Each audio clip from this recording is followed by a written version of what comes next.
What's up, everybody? I think that you're going to find this episode beneficial, whether you're a Christian athlete or not. Something that I want you to really chew on as we think about your athletic performance. Now, this isn't just limited to athletes, but athletes definitely struggle with this. I speak from my own personal experience and continued this is something I think we're always battling in some way, shape, or form. And that's outside recognition, validation, love, praise, whatever that attention, whatever that might be. And if we are constantly searching for this type of validation from other people, it means we're also constantly chasing, which is not a good position to be in. And we're constantly in this fear and self-doubt of, okay, I need to do it again. I need to get more validation from someone else. And there becomes this fear of failure because you feel like you're always performing in a sense that is to please others, to be praised, to have a certain amount of result to whatever it is that you're doing. And it's no way to live. It's no way to live. And this is something that I've struggled with on and off throughout my career and life. And you could struggle with this whether you're an athlete or not. But it's very easy for us to do that with athletes because when you play games, there's performance. When you play games, there's playing time. People are there to see you do what you do. And maybe that means you're playing and you have a bad game. Maybe that means you make some mistakes in front of hundreds or even thousands of people. Maybe that means that you're not playing and you thought you were going to be playing. And so there's this feeling of, boy, I'm not important. I'm a failure because I'm not in the game. And it's no way to live because there's this constant pressure. There's this constant chasing, and there's this fear of, I have to be good enough for other people. And so that's why I wanted to share one. 1 John 4:18 says, perfect love casts out fear. And so what's perfect love? The only perfect love is the love of Jesus, right? And the love of Jesus is unconditional. There's no strings attached, and it's not performance based. So if I can go into a practice or a game and I have that in my mind, that at the front of my mind, not in the back of my mind, the front of my mind, and everything has to filter through that first. Something goes wrong. Coach yells at me, not getting along with my teammates. I have a bad game. I get in foul trouble. I get injured. Maybe I'm benched and I'm not playing. Super frustrating. It's all coming through this filter of God's love first. And when it gets through that filter, that's allowing me to process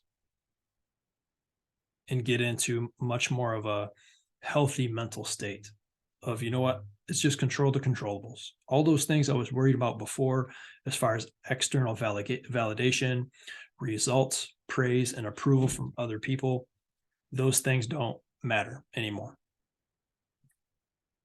Those things don't matter anymore because I know God's love is everything.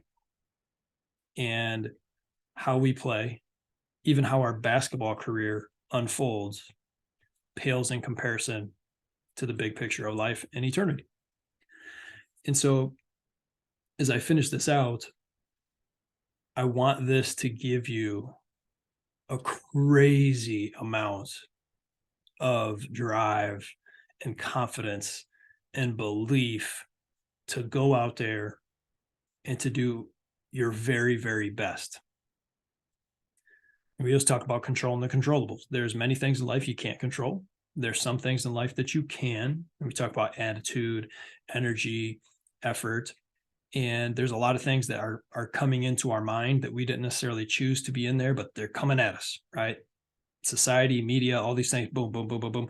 And that's why if we can have it go through this filter, knowing that God's love is not performance-based, it's unconditional, and there's no strings attached, Perfect love casts out fear. If everything goes through that filter, now I'm able to process what's actually important and under my control, which is, I can go into this practice and give great effort. If I stink it up and I shoot, 1 for 10 from the field, you know what? I can take that experience, I can learn from it, but my value is not determined by it. And when we have that type of attitude, we take that into our game performance, our practice, our lack of playing time, or if something comes our way that is out of our control, somebody gets injured, something happens with your family, there's a difficult situation.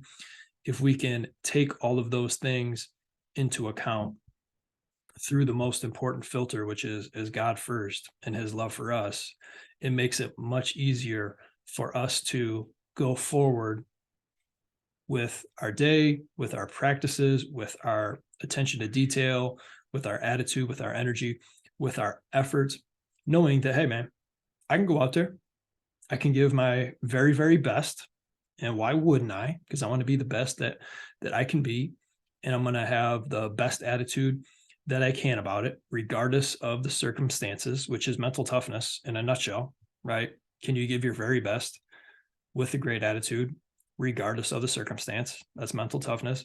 And I think that when again, speaking personally, that's why I'm talking about this specific subject, because it's something I've struggled with, on and off throughout my life. When I have had that mindset, it's allowed me to also have more mental toughness. When I've had the frame of mind that everything is going through this filter of God's love, like that's the first thing of anything that happens to me, it's got to come through that first. And when I'm able to filter it through that, now I'm able to look at things for what they are. A lot of times they're not really as important as I think they are. I'm able to look at it and break it down to pieces and say, okay, well, out of all this stuff that just happened in this game, what was actually under my control? Okay, I look at that and say, well, how can I get better about that for the next time? Knowing that nothing's going to be perfect, one, because none of us are perfect.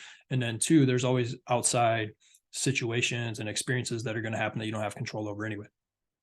So it's that filter that's extremely important. So remember, perfect love casts out fear. That only perfect love is the love of God, the love of Jesus. It's unconditional, no strings attached, and it's not performance-based. Let that drive you to be your very best in anything and everything that you do today. Get after it.